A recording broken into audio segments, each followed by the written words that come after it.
Welcome. You are listening to a Trauma Survivor Thrivers podcast on Mental Health News Radio Network.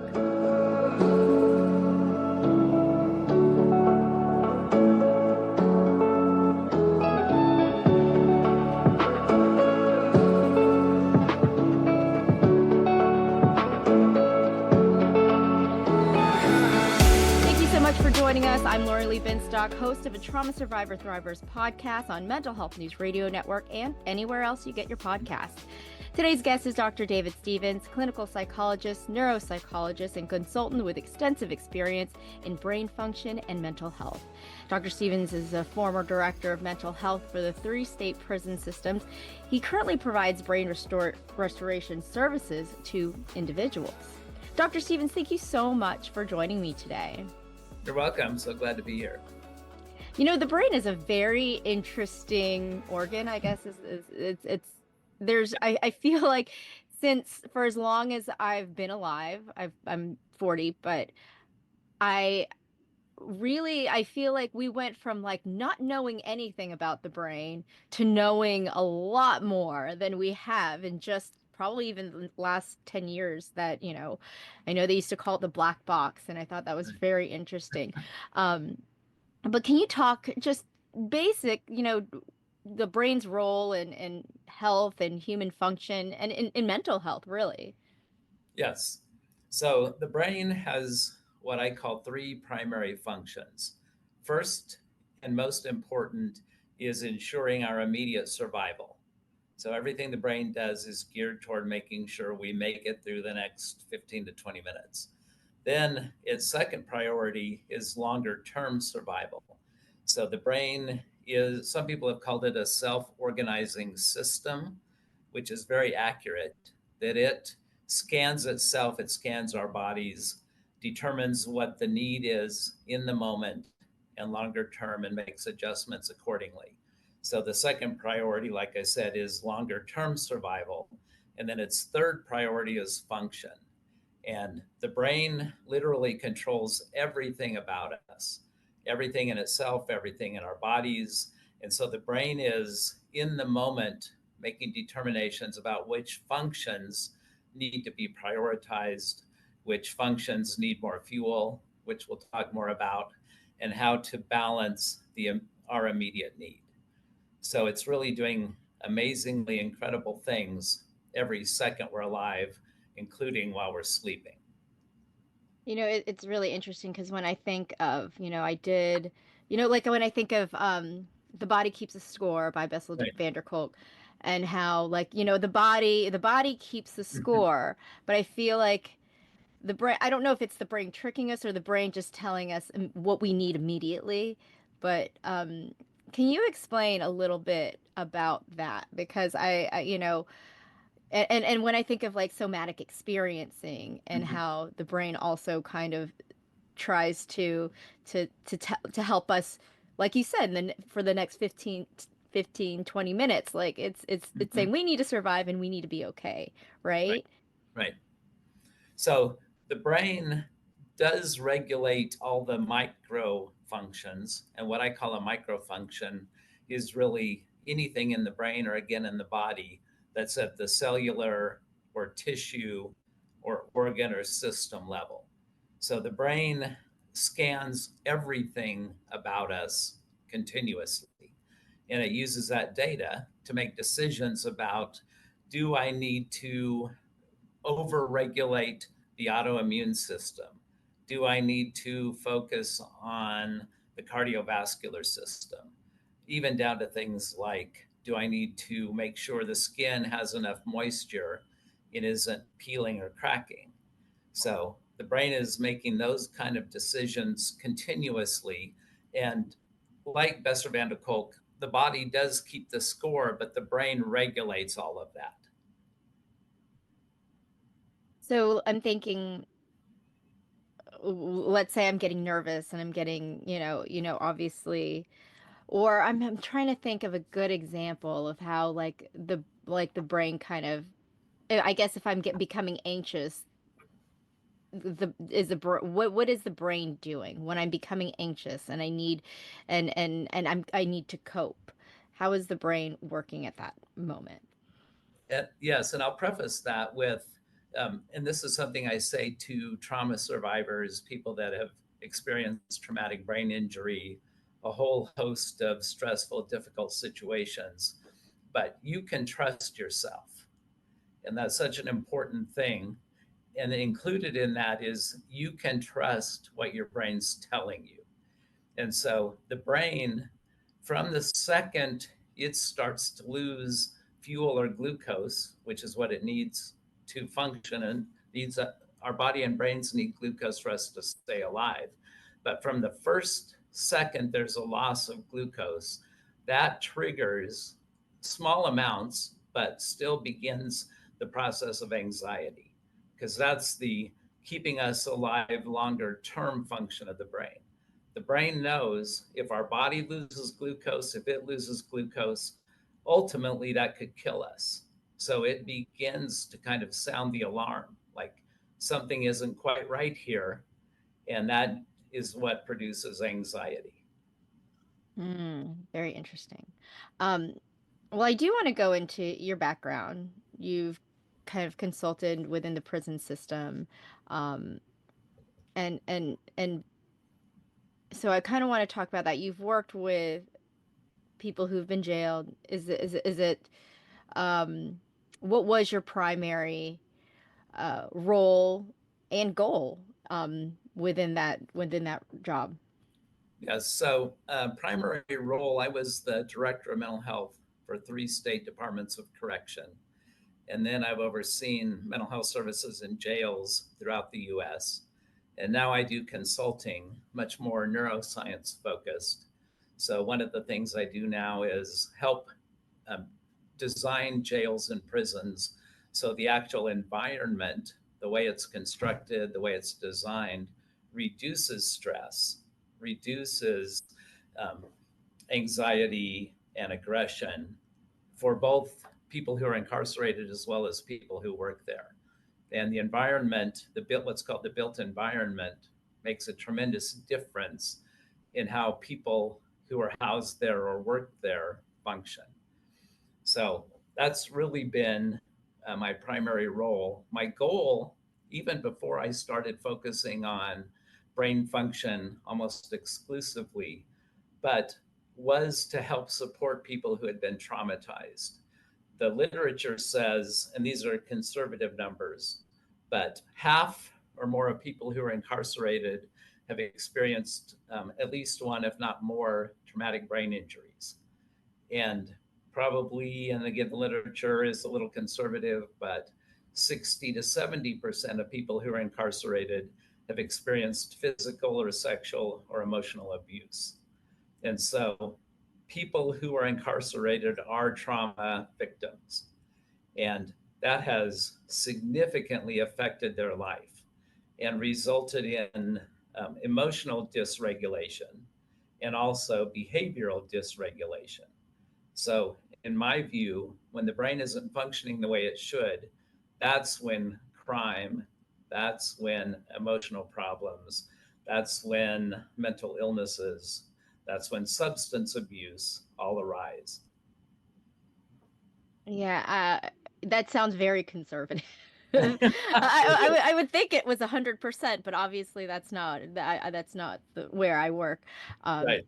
but yeah, that I would think that it would be way higher than that.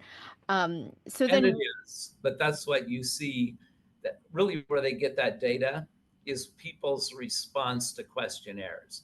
So somebody's incarcerated, and right when they go into the jail or to the prison, they're interviewed and asked, have you ever experienced trauma?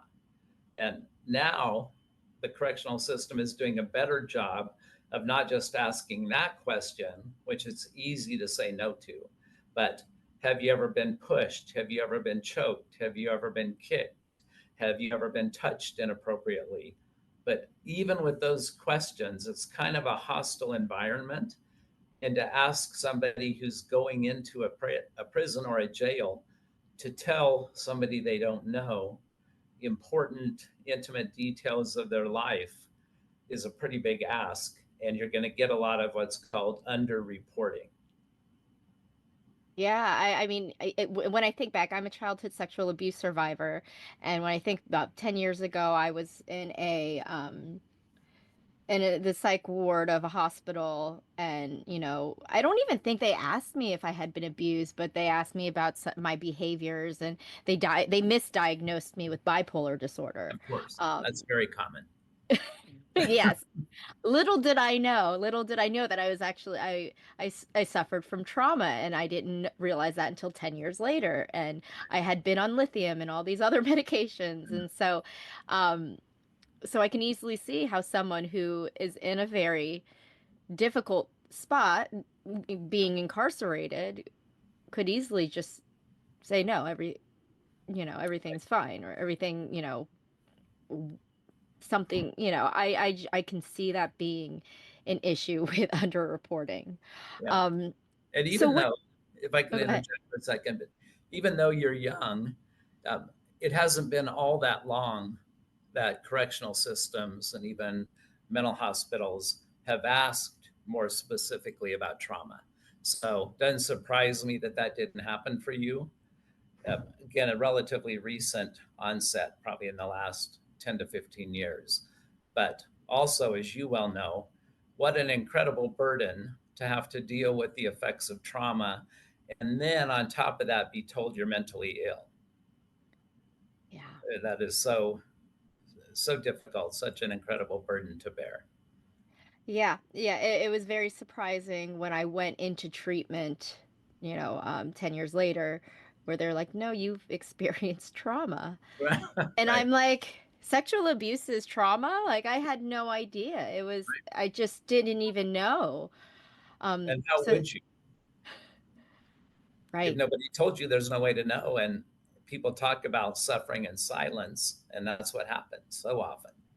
Right. And unlike it now, 10 years ago, we weren't as openly talking about mental health as we Right. are now, Right. which I greatly appreciate, and that's what I'm here to do. So Mhm. that's my goal. Um, so as a neuropsychologist, how do you work with individuals who have been incarcerated? So some examples, because I feel like this is really fascinating to be, working with these individuals, and maybe sh there's a light bulb that goes off and they realize, oh, I've experienced trauma. Mhm.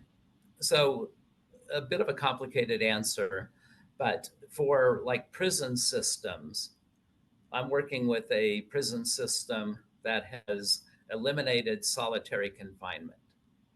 And one of the things that we're doing with that system is when somebody commits a crime or breaks a rule within the prison, then they're assessed for what were the factors that contributed to that. And that assessment includes mental health issues and trauma issues and substance abuse issues and risk of violence and brain function and all those things. And from there, a program is designed to help them learn to manage and cope with the effects of traumatization, the effects of incarceration, and learning skills to better regulate their behavior, to better regulate their emotions. So on a big picture system scale, making sure that the actual needs are identified, that somebody's behavior isn't taken as, well, they're just a bad person or they're just trying to cause trouble. No, there's a reason why they did what they did. And ultimately, it comes down to brain function. So then, when I work with individuals, what I really focus on is getting the fuel to their brain restored. And when a brain Mm. is fully fueled, it will fully function.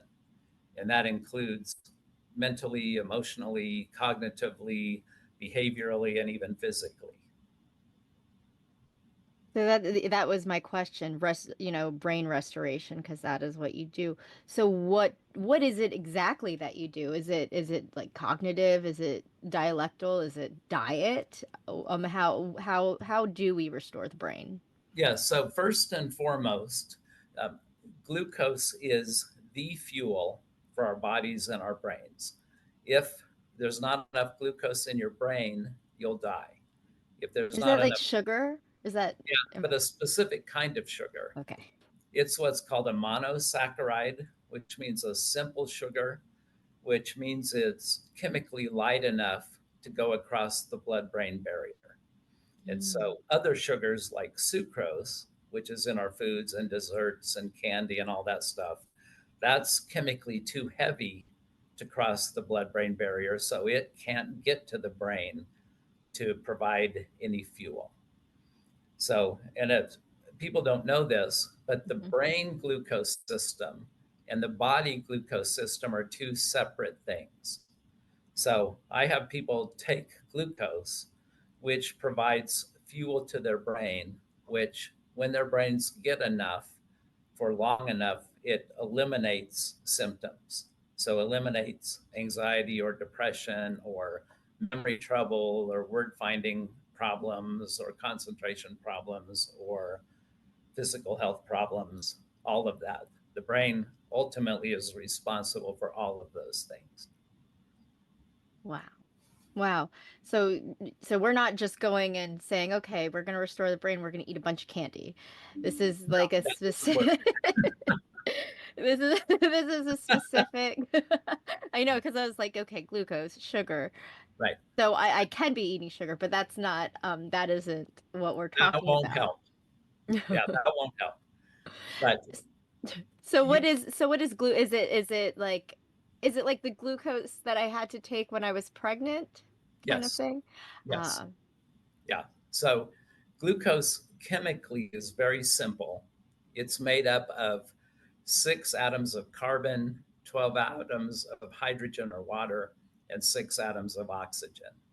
And that's all there is in it. There's nothing else. And so you can buy glucose tablets, for example, over the counter. You can also buy dextrose, powdered dextrose, and glucose are the same thing, but you can buy dextrose powder in small or large quantities and then take it directly. And when you do that, the majority of it does not go and stay in your stomach and enter your blood. It goes directly to your brain. And the exact mechanism, I would say, hasn't been proven yet, but it appears, I think it's likely, that it gets into your cerebral spinal fluid. And we know it gets to the brain within 3 to 5 seconds of taking it because of the effect on symptoms. so what does that look like? Someone has been struggling mental health. Is there a measurement where you realize, okay, they don't have enough glucose in their system or in their brain? Yes. So we could get an exact measurement by having somebody do a lumbar puncture or a spinal tap, but nobody wants to do that. So No. we can tell by symptoms. So overwhelmingly, headaches are caused by low brain glucose. Ear ringing is caused by low brain glucose. Lighter sound sensitivity is caused by low brain glucose. Depression and anxiety and obsessive thinking and not remembering things. All of those things are directly caused by low brain glucose. Because remember, the brain prioritizes immediate survival first, longer term survival second. So the brain is most interested in making sure all the major systems of our body are working. And then things like headaches or um, ear ringing, whatever, those are much less priority, but the brain eventually gets around to them. So, kind of an interesting example. I worked with a guy a while ago. He started having migraines when he was 9 years old every single day. And I met him when he was in his mid 60s. After about 3 months of taking glucose, he didn't have another migraine and still hasn't. And it's been a couple of years later. But he said to me one day, Doc, I think you're going to find this interesting. I had this split in my thumbnail. And I would go to doctors occasionally and they say, what's wrong? And they say, we don't know, but not dangerous. Don't worry about it. So he said, I just noticed that split in my thumbnail is gone. So even things like thumbnails, the brain regulates. and takes care of when it has enough fuel. Wow, because I get migraines. Yeah. Yeah. I get headaches in the morning. Hmm. My daughter actually also gets migraines. She has migraine with aura. And now I'm thinking, like, do we need to take glucose? I mean, obviously, Yes. so, and is this something we can buy over the counter? Yes. So you can buy glucose tablets, glucose gummies over the counter in the pharmacy section of any drugstore. And in bigger quantities, like I said, you can go online and just search dextrose powder, and that will come up, and you can buy it in 2 pound bags, 5 pound pouches, 10 pound tubs, and even 50 pound bags. And Wow. of course, the 50 pound bag is the most economical, but you can buy Hmm. it in any of those quantities, and it is just pure dextrose, which is what your brain and body need to function. That is just so, it seems like such a simple solution that It I is, had not heard of. right. Um, but I am curious, is there glucose when I like, sometimes, when we travel and we're in the mountains and we need to hydrate, we get like electrolytes. Is Mhm. that what's it? Is the glucose in that too? There is some glucose or dextrose in electrolyte drinks, yes, but Okay. not very much. And our brains burn between 120 and 160 grams of glucose every day, just our brains. So the brain needs quite a bit just to maintain staying alive. And then it needs more for more complex functions.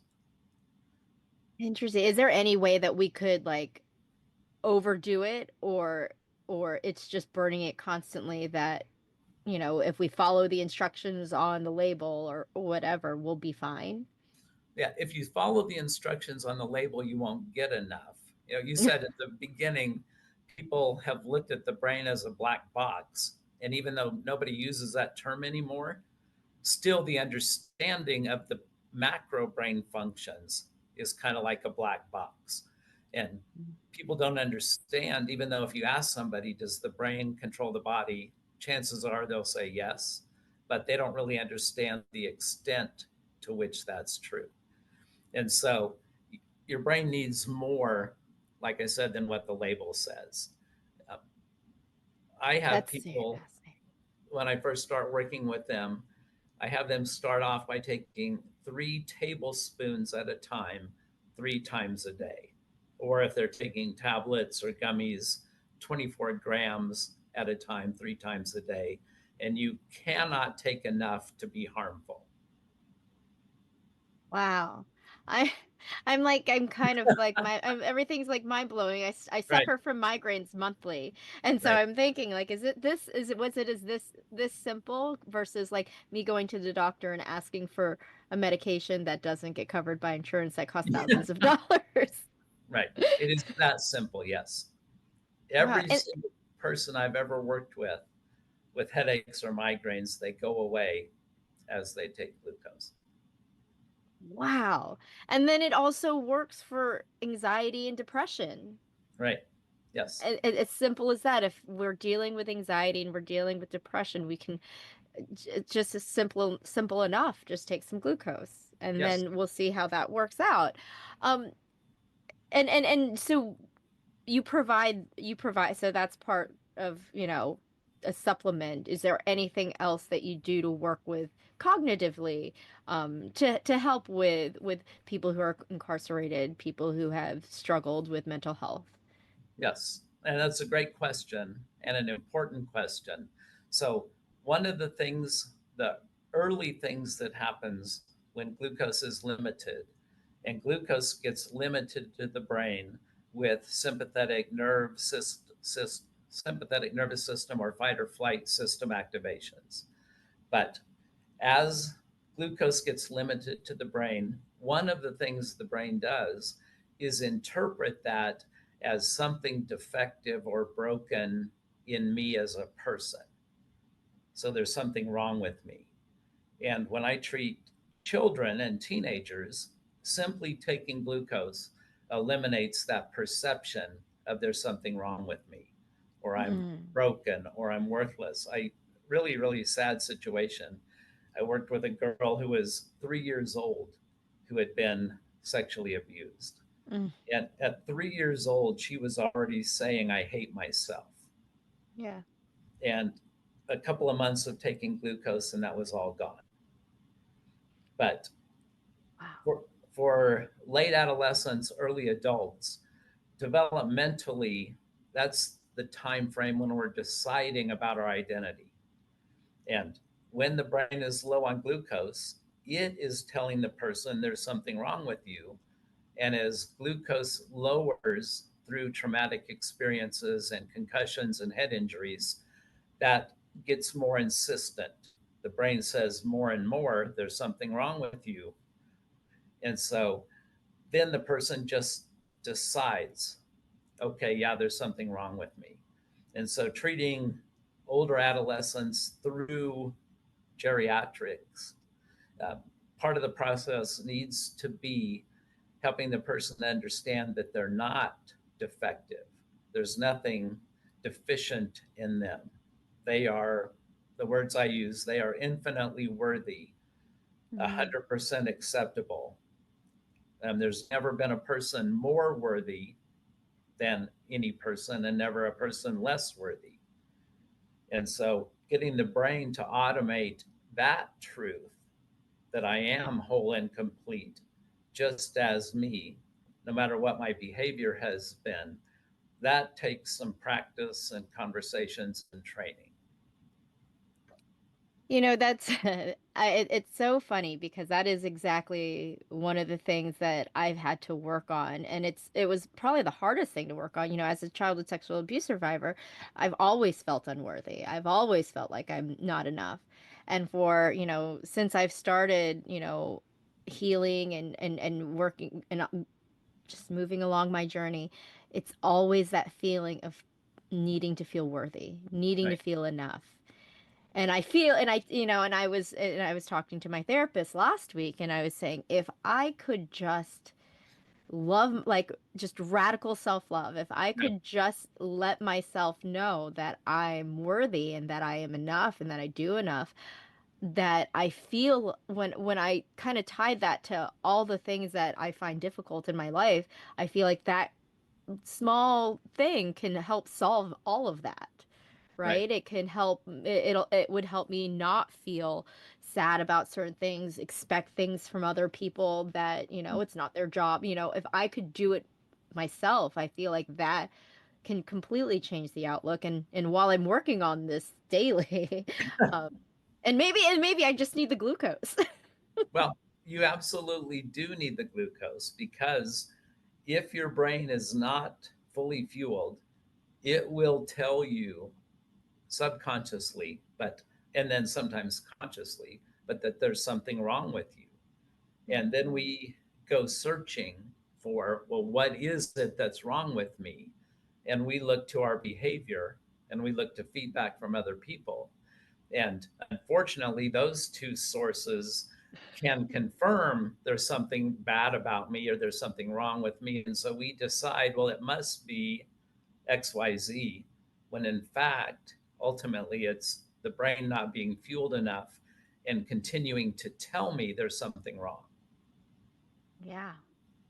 Yeah. Oh gosh, that's just, I just it's I talk to, trauma survivors, people who've done their own healing, but glucose is just the one thing I feel like, there's always this Right. thread where it's like, Right. okay, yes, this is the thing that works, but glucose, I feel like is just seems like such a simple solution It that I is. haven't even talked about in the 6 seasons I've had the show. Right. And I don't know why you would have talked about it. Just not very well known or understood. Yeah, I mean, and then I think about like when I was pregnant and they had to do the glucose test and Right. and I was trying to like I was trying to limit my sugar intake because Right, I just right, didn't want, but what I didn't know was, and I don't know, it seemed like a lot, but I remember being like, is there another way to do this? Because when I think of glucose, I think of sugar, and I think of sugar, I think it's not good, right, right? right. That's the predominant message. And again, it's a lack of understanding of different kinds of sugar, and that the brain glucose system is different than the body glucose system. Yeah. Yeah, my husband, when we were looking at, electrolytes to take to the mountains with us, I Uh-huh. remember, I was we really limit our sugar in the house.